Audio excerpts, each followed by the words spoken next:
तर हे कुत्रं नेमकं कुणाचं आहे ब्लॉग बघा सगळं सांगतो. तर नमस्कार मित्रांनो आणि मैत्रिणींनो, मी तुमचा लाडका आदर्श. रोजच्या सारखं सकाळी उठून अंघोळ करून डायरेक्ट आपण निघालो वाघोलीला. वाघोलीला आपल्याला जरा व्हिजिट करायचं होतं यू ब्रँड हबला. छोटा यू ब्रँड हब आपण इथं आलोय. बघू शकता तुम्ही. मग नंतर आपण छोट्या यू ब्रँड हबकडनं येऊन डायरेक्ट आपण पांड्याच्या कुत्र्याला फिरवायला नेलं. कुत्रं खूप डेंजर आहे लक्षात ठेवा. मग नंतर आपण टेरेसला आलो. टेरेसला येऊन इकडे-तिकडे बघितलं. कोण दिसलंच नाही मला. मला आवाज आला म्हणून मी टेरेसला आलतो. आणि मग आता काही कोण भेटतच नाही. मग डायरेक्ट आपण गेलो संदेश मेडिकलला. आपल्याला जरा गोळी घ्यायची होती एक.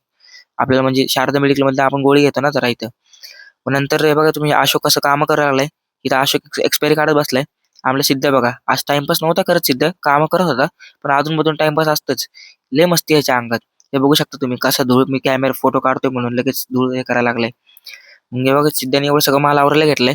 लवकर-लवकर आवर म्हणलं. आपण जाऊन येऊ म्हणलं. मग मी सहज बसलेलो. सिद्धांनी माझा व्हिडिओ काढलाय. हे बघू शकता तुम्ही. खूप दिवसांनी आराम म्हणजे आराम करायला भेटलाय मला. पण हे सिद्ध्या मला करू देत नाहीये.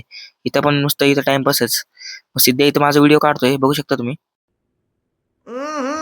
राजा जी जरा गोळ्या बघायला घेतलेले. गोळ्या बघून झाले. उठायच होतो. हे चप्पलने पण मला साथ नाही दिली. हे बघू शकता तुम्ही. चप्पल कसं पायात निघून पडलं. मग नंतर जरा 2-3 माल होते. ते माल लावून म्हणजे क्लिअर करून आपल्याला चहा प्यायला जायचं होतं. सिद्ध्याला म्हटलं लवकर आवर बाबा.